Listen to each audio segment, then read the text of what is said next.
Welcome to Boring History, where we uncover the forgotten stories of survival, trade, and daily life from the world's earliest tribes. Today, we journey millions of years back to witness how the first humans hunted, traded, and built the foundations of survival.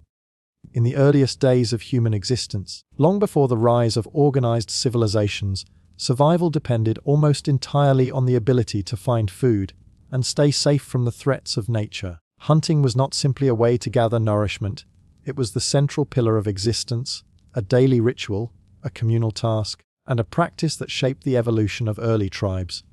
Millions of years ago, when the earth was still dominated by vast forests, endless grasslands, and unpredictable climates, small groups of early humans learned how to track, chase, and capture animals.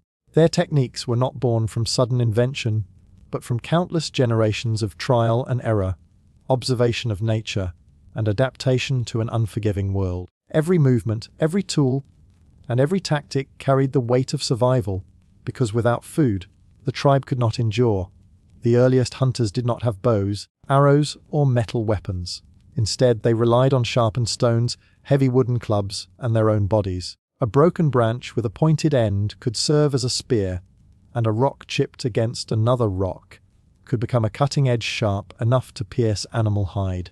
But the tools themselves were not enough.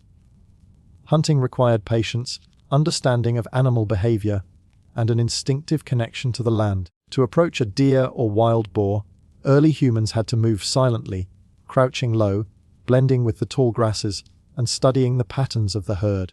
They had to know where animals went to drink, where they rested, and where they traveled when seasons changed.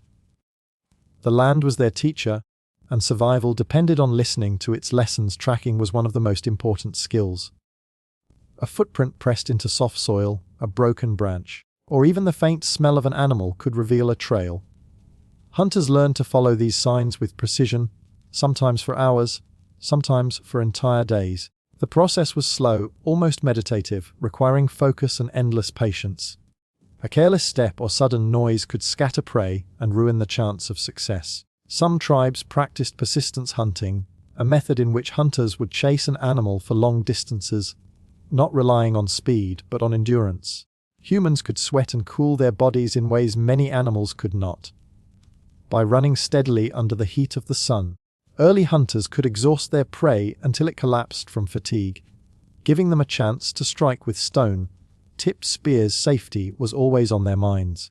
Hunting was not only about feeding the tribe, but also about protecting it from danger. The animals they pursued were often larger, stronger, and more dangerous than humans.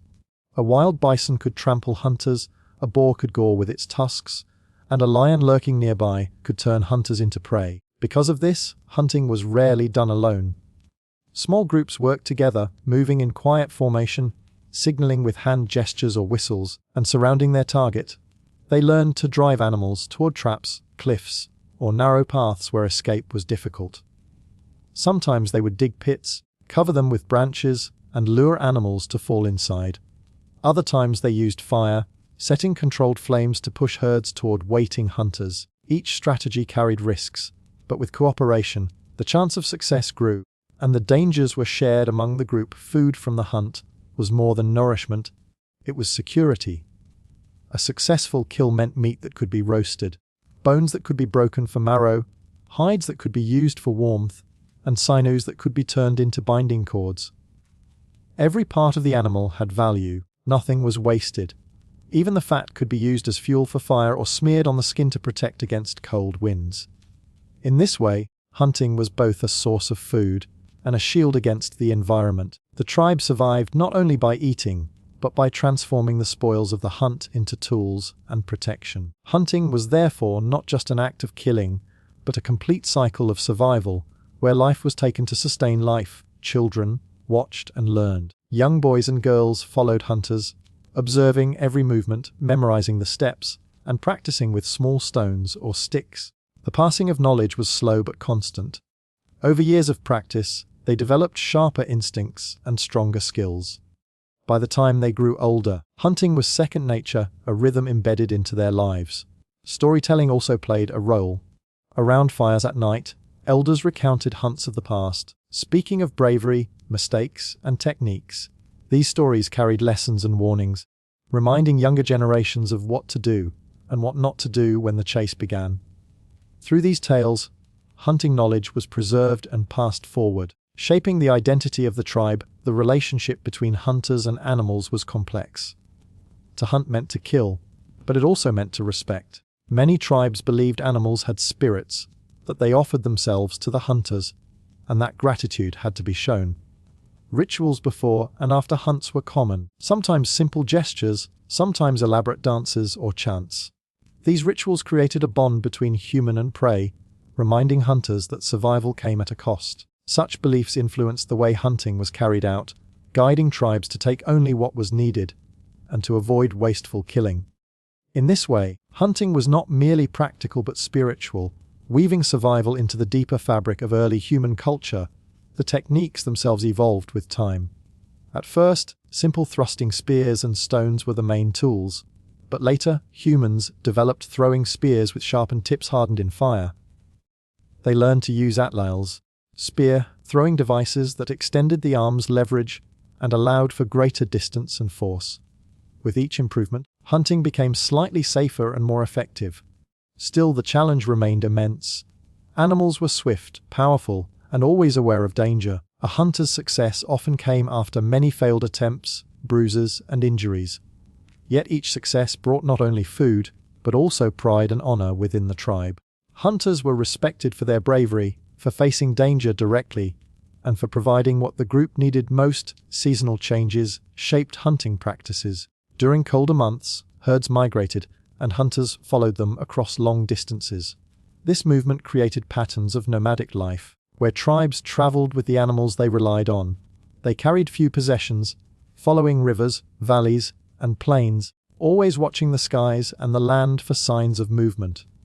In warmer months, hunting was often more plentiful, but it also came with more competition from predators. Early humans had to be alert not only to track their prey, but to defend their kill from wolves, big cats, or scavengers drawn by the smell of blood. To lose a kill to another predator was a painful blow, reminding hunters that they were just one part of a larger, more dangerous world. Different regions offered different challenges. In open grasslands, persistence hunting worked well, allowing humans to chase antelope-like creatures until exhaustion. In dense forests, stealth and ambush were more effective, requiring hunters to move silently, almost invisibly, until the right moment came. Along rivers and lakes, hunting sometimes merged with fishing, as spears were thrust into shallow waters to catch fish or eels. Each environment demanded new strategies, and the tribes that adapted best were the ones that survived. Over countless generations, these techniques were refined, passed on, and carried forward, shaping not only survival but the very evolution of humanity itself. The bond between hunter and tribe was strong. The hunters faced danger, but their work fed everyone, the elderly, the young, and those too weak to join the chase. In return, the tribe supported its hunters, crafting tools, repairing weapons, and sharing in the spoils. When a hunt was successful, the entire group gathered to cook and eat together, reinforcing bonds of unity. The fire crackled, the meat sizzled, and stories were told of the chase, of the struggle, of the final strike. These moments were not just about food but about identity. The hunt defined who they were, how they lived, and how they saw the world. The act of hunting also shaped the body and mind of early humans. Endurance, strength, agility, and keen observation were sharpened with every chase.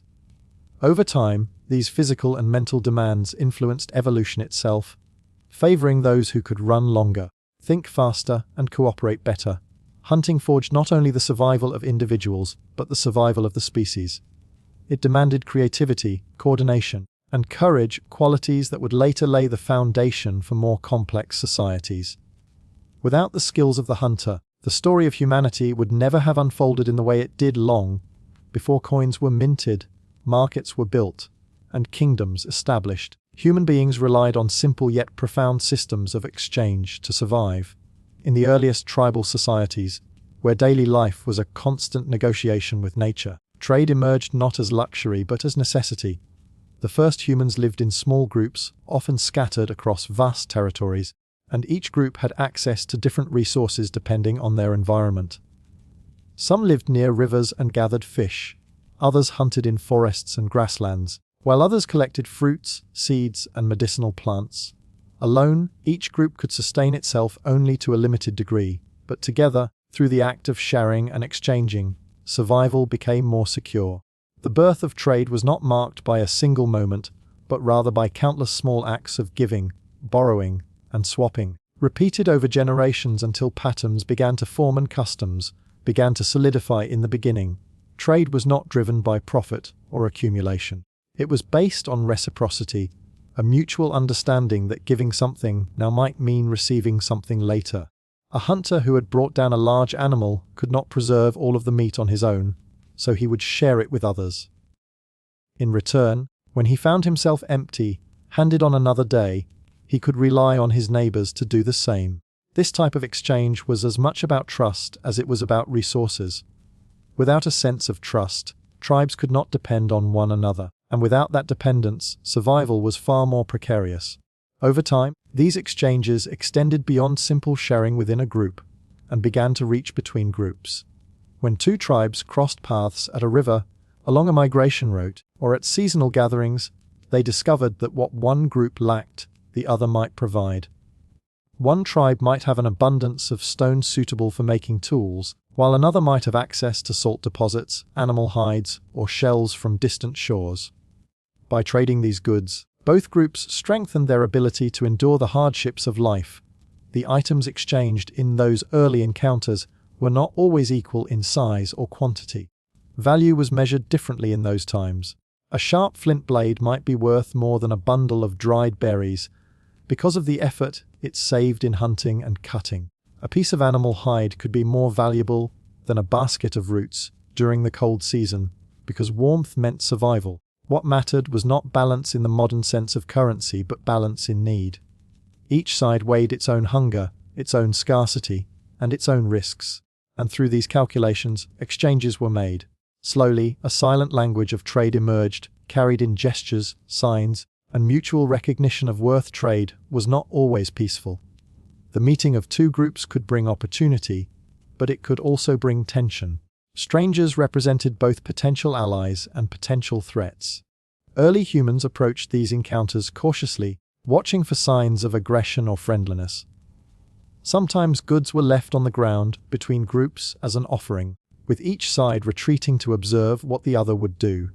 If the offer was accepted and something of value left in return, the trade continued. If not, the groups might part ways, wary of one another. But as generations passed, repeated contact fostered familiarity, and familiarity bred trust. Over time, some tribes became known for specific resources, and others sought them out deliberately, creating the earliest threads of what would eventually become trade networks. The goods exchanged were often simple yet deeply meaningful. Stones suitable for tools were highly prized, especially if they came from regions where quality rock was scarce. Obsidian, sharp and glass, became one of the earliest traded materials, traveling great distances from its volcanic origins. Shells from the sea were carried inland and valued not only for decoration but also as symbols of connection to faraway places. Salt, essential for preserving food, was considered precious, and groups living near salt deposits found themselves in advantageous positions. Animal hides, feathers, bones, and antlers moved between tribes, each serving as clothing, adornment, or raw material for tools. Even fire itself could be shared, carried in smoldering embers from one group to another when survival depended on its warmth, and protection. Trade was not limited to objects. Knowledge itself was exchanged, though often in subtle ways. When two groups met, they shared stories, gestures, or techniques. A tribe skilled in fishing might demonstrate how to weave nets, while another might show how to shape a spearhead more efficiently. These exchanges enriched both sides, spreading ideas across vast distances and contributing to the gradual progress of human societies. Language, too, evolved in part through trade. The need to communicate with strangers encouraged the development of shared signs, basic words, and eventually more complex forms of speech. Trade, therefore, was not only an economic act but also a cultural bridge, carrying with it new ways of thinking and new ways of connecting. The rhythm of trade followed the rhythm of nature. Seasonal migrations brought groups into contact at predictable times. Rivers, mountain passes, and fertile valleys became gathering points where tribes crossed paths and exchanged goods. Some of these places, visited again and again, took on special significance, serving as the earliest hubs of human interaction. Around campfires, people not only exchanged goods but also formed bonds through rituals, marriages, and alliances. Trade was thus woven into the fabric of social life, binding groups together in networks that extended far beyond the immediate circle of family and tribe. At the heart of these exchanges was the principle of survival. No tribe was entirely self-sufficient. Drought could wither plants, harsh winters could empty hunting grounds, and disease could decimate a group's strength. In such times, trade provided a lifeline. A group struggling with scarcity could appeal to its neighbors for help, offering what little it had in exchange for what it desperately needed. These moments of exchange were not only practical, but also moral, reinforcing the bonds of humanity and reminding tribes that survival was a shared endeavor. Failure to trade, failure to share, could mean isolation and death, while generosity strengthened alliances and secured a future over countless generations. The act of trading became ritualized. Some tribes developed symbolic gestures to seal exchanges, such as handshakes, dances, or small offerings. These gestures reduced the risk of conflict and reassured both sides of their intentions. Objects sometimes carried symbolic weight beyond their practical use. A particular shell or stone might represent a bond between tribes, passed down as a reminder of trust and friendship. These early forms of symbolic trade paved the way for later systems of currency, where objects gained value not for what they were but for what they represented. Trade also influenced the balance of power. Groups that controlled desirable resources gained status and influence. A tribe living near a source of high-quality flint might attract others who needed it, giving them leverage in negotiations. Likewise, those who could move easily across territories, skilled travelers or those with knowledge of routes, became vital links in the chain of exchange. In this way, trade shaped not only survival but also hierarchy, teaching humans that wealth was not only what one possessed, but also what one could offer to others. The act of exchange extended even further into the realm of relationships. Marriage between tribes was often linked to trade, creating bonds that ensured the flow of resources and support. A bride might bring with her goods from her tribe, while her new family offered gifts in return, weaving together social and economic ties. Through these unions, resources, ideas, and bloodlines blended, creating stronger networks of survival. In time, these practices laid the foundation for more complex systems of alliance and diplomacy, showing how trade was never just about goods but always about people. The simplicity of early trade should not be mistaken for lack of sophistication. Though it lacked the formality of markets and money, it required sharp awareness, keen judgment, and careful negotiation. Each exchange carried risks and opportunities, shaping the fate of those involved. To trade was to extend trust, to risk loss, and to hope for gain. It was a delicate balance, one that required both courage and caution. Yet it was precisely this balance that taught humans the value of cooperation, patience, and foresight. As time stretched forward, trade routes grew longer, and objects began to move across continents. What began as simple exchanges between neighbors evolved into vast networks, carrying goods and ideas farther than any single tribe could travel. But the roots of all this grandeur lay in those earliest moments, when small groups of humans first looked at one another and realized that what they had could be given, and what they lacked could be received. It was in these quiet acts of giving and taking that the story of trade began, a story that would shape the destiny of humanity. When the first human tribes looked upon the world around them, they did not see comfort or ease, but a landscape filled with danger, uncertainty, and constant challenges. The earth was wild, with scorching deserts, icy mountains, endless forests, and storm-lashed plains. Animals larger and stronger than humans roamed freely, and the climate shifted with little warning. To survive in such an environment required more than strength of body. It required tools and strategies born from observation, adaptation, and creativity.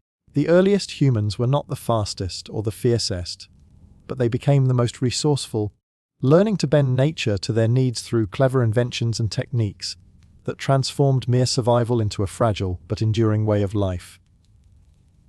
The first tools were simple extensions of the human hand. A stone picked up from the ground became more than a rock when it was struck against another stone to form a sharp edge. This sharp edge could slice through animal hide, cut roots, or scrape wood.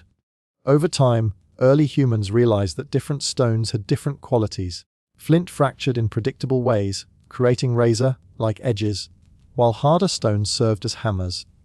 These discoveries were passed down through generations, slowly refined by practice and memory. A chipped stone could mean the difference between hunger and nourishment, between shelter and exposure. Such tools were small, but their impact on survival was immense. Wood was another vital material. A fallen branch stripped of bark and sharpened became a spear. Spears served both for hunting and for defense, allowing humans to strike from a safer distance. Over countless years, techniques for hardening wooden spear tips in fire were developed, making them stronger and more durable. Bones, too, became tools. The long bones of animals could be shaped into needles for stitching hides, awls for piercing, or scrapers for cleaning skins. Even discarded shells and antlers were turned into implements, showing that nothing from a successful hunt or gathering expedition went to waste. In this way, the environment was not only an adversary, but also a source of endless possibility, offering raw materials that could be reshaped into the means of survival. Fire itself was both a tool and a strategy. Early humans may have first encountered it through lightning strikes or natural wildfires, but once they learned to control it, their survival changed forever. Fire provided warmth against bitter cold, light in the darkness, and protection against predators that feared its flames. More importantly, fire transformed food. Cooking meat made it easier to chew and digest, unlocking nutrients that raw food could not provide. Tubers and roots, once too tough to eat, became edible after being roasted. This expansion of diet gave humans a survival advantage over other species, reducing the time spent chewing and allowing more energy for other tasks. To carry fire from place to place, embers were often kept smoldering in bundles of dry material, nurtured like fragile life until needed again. The mastery of fire was not only practical but symbolic, a flickering reminder of control over an otherwise unpredictable world. Shelter was another critical strategy. Caves offered natural protection, but they were not always available, and tribes often had to build their own. Branches were stacked and covered with leaves or animal hides to form temporary huts. In colder regions, shelters were insulated with layers of fur, grass, or packed snow.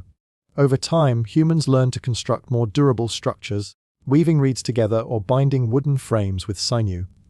These shelters shielded them from wind, rain, and sun, providing spaces where food could be stored, children could be raised, and fires could be kept alive. Shelter was more than protection, it was stability, an anchor against the chaos of the natural world. Clothing became another tool for survival. At first, it was as simple as draping an animal hide over the body, but soon techniques for softening skins and fastening them with bone pins or sinew threads emerged. Fur offered warmth in freezing climates, while lighter coverings provided shade in hotter lands. Over time, humans decorated their clothing with beads, shells, and pigments, turning survival tools into expressions of identity. These small acts of creativity may have strengthened group bonds, marking individuals as part of a tribe and distinguishing them from others. Clothing thus served both a practical purpose and a cultural one, weaving survival with meaning. Hunting and gathering strategies depended on tools but also on knowledge. Early humans learned to observe the patterns of animals, the cycles of plants, and the behavior of weather. They knew which roots could be dug from the ground, which berries were safe to eat, and which mushrooms were deadly. They learned to set traps by digging pits, laying snares, or placing sharpened stakes where animals were likely to pass. Fishing techniques evolved from simple spears thrust into shallow waters to woven baskets placed in streams to catch fish as they swam. Each method required patience, precision, and a deep understanding of the environment. Mistakes could be fatal, but careful learning turned danger into opportunity. Water, too, was a constant concern.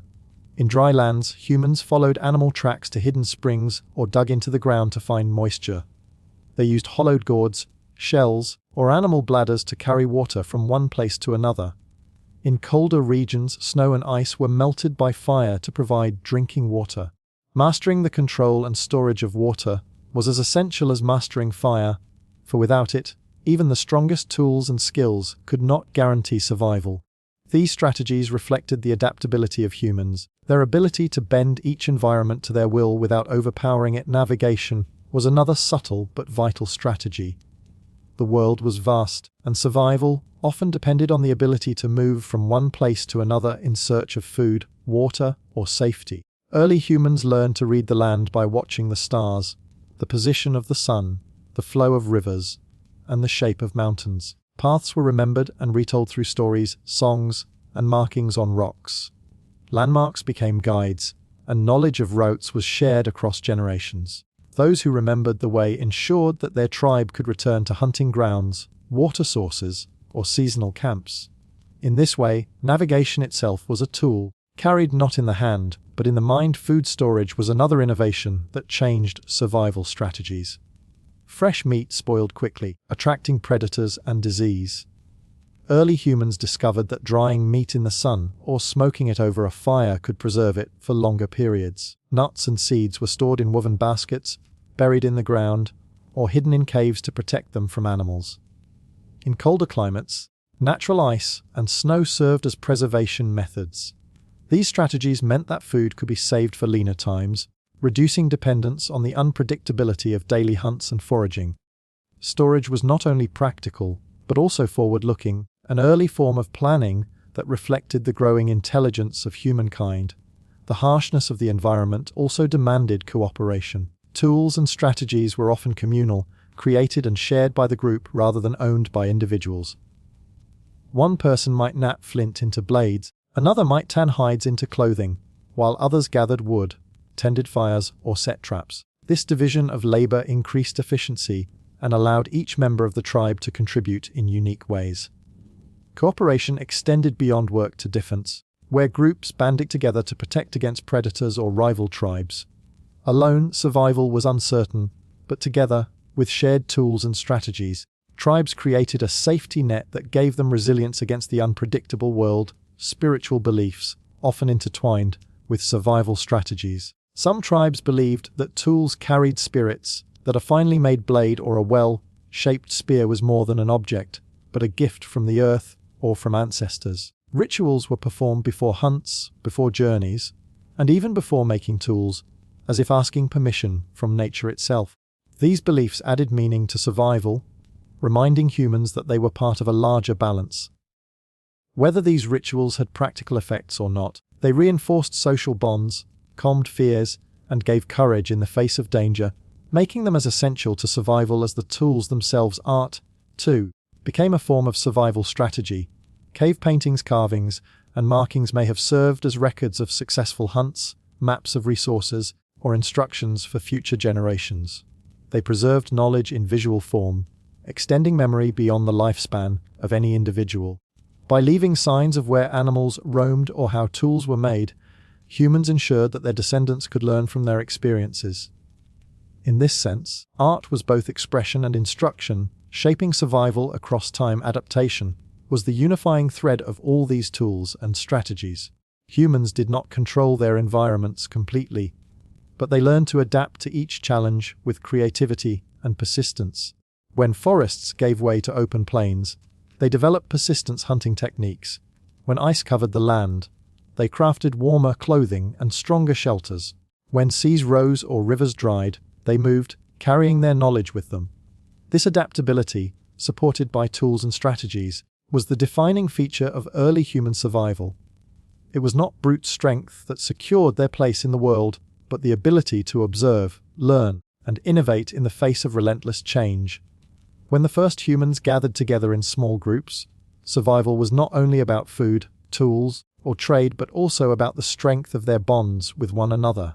Alone, a single person was fragile against the dangers of nature, but together, in the embrace of the tribe, life gained stability. These bonds were not just practical arrangements for safety. They became the foundation of human culture, shaping how people related to one another, how they shared their lives, and how meaning was woven into existence. The birth of community was the birth of humanity itself, for it was in these bonds that the earliest forms of culture, rituals, stories, songs, beliefs, and symbols were nurtured and carried forward across generations. At the core of every community was the family, though family in early tribes extended far beyond parents and children. Groups were often formed by extended kin, multiple generations living and working side by side, but also by outsiders who joined through marriage, alliance, or adoption.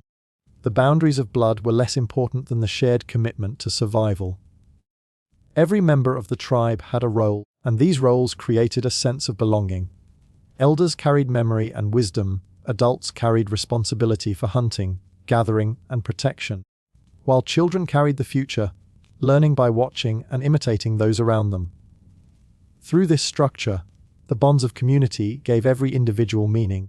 A place within the larger whole food was one of the strongest threads binding people together. A successful hunt or gathering expedition rarely benefited only the one who secured it. Instead, the spoils were shared with the group. Around fires, meat was roasted and divided, roots and berries passed by hand, and everyone ate together. These communal meals were not only nourishment, but rituals of unity, reinforcing the idea that survival was collective. In times of scarcity, sharing became even more important, for hoarding threatened the survival of all. The act of dividing food fairly was a silent but powerful expression of trust, reminding each member that the group would not abandon them. In these meals, the first seeds of fairness and justice were planted, shaping the moral fabric of human culture. Language developed as another bond. In the beginning, gestures, sounds, and expressions conveyed immediate needs. But as tribes grew closer and more complex, words emerged to carry ideas beyond the present moment. Language allowed instructions for hunting to be clearer, warnings of danger to be faster, and stories of the past to be richer. With language, bonds deepened because thoughts and emotions could be shared more fully. It was through spoken words that culture began to bloom, for words carried not only information but also meaning, belief, and imagination. Around the fire, elders told tales of ancestors, of hunts, of spirits, and of the forces of nature. These stories gave shape to the unknown, comfort to the fearful, and identity to the tribe. Through storytelling, memory became collective, passed from one generation to the next, binding the living to the dead, and the past to the present. Rituals arose naturally from these bonds. Life in harsh environments was uncertain, and rituals offered a sense of order and control. Before a hunt, hunters might perform dances or chants to call upon strength, or to honor the animals they pursued. After a successful kill, offerings might be made, gestures of gratitude to the spirits of the beasts. Births, deaths, and changes of season were marked by ceremonies, sometimes simple, sometimes elaborate, each reminding the tribe that life followed patterns greater than the individual. These rituals were acts of community, binding people not only to one another but to the world around them. In time, they became the heart of culture, carrying meaning through symbols, sounds, and movements that transcended the immediate needs of survival. Art also grew from the bonds of community. In the depths of caves, hands pressed against stone, pigments made from minerals and plants were spread across walls, and shapes of animals, hunters, and symbols appeared. These images may have been records of hunts, instructions for the young, or offerings to unseen forces. They may have been shared acts of expression, created together to remind the tribe of their unity and their place in the world. Beads carved from bones, necklaces strung with shells, and patterns etched into tools became adornments that carried not only beauty but meaning. Art was communication, memory, and identity all at once, and it deepened the bonds between individuals by creating a shared sense of belonging to something greater than themselves. Music and rhythm joined art as tools of culture. The beating of sticks, the clapping of hands, the striking of stones against one another, all became rhythms that echoed through gatherings. Voices rose in unison, chanting or humming, creating a soundscape that united hearts. Music may have begun as imitation of natural sounds, the call of birds, the howl of wolves, the rush of wind, but it grew into something uniquely human, a way of expressing emotion and reinforcing community bonds. Songs accompanied rituals, hunts, and celebrations, creating memory through melody. In music, tribes found not only entertainment but cohesion, for to sing together was to breathe together, to move as one, and to feel part of something beyond the self-conflict too. played a role in shaping community bonds. Disagreements over food, roles, or relationships were inevitable, and tribes developed ways of resolving them. Sometimes elders mediated disputes, drawing upon memory and experience. Sometimes rituals of reconciliation were performed, with gifts or symbolic acts repairing the bond. The need to resolve conflict peacefully was essential, for division threatened survival. Through these processes, the earliest forms of justice and governance emerged, fragile but vital. Rules, though unwritten, began to shape behavior, teaching individuals how to live together in ways that minimized harm and strengthened trust. These social norms became the invisible threads of culture, guiding tribes without the need for constant force or threat. Cooperation in work further reinforced community.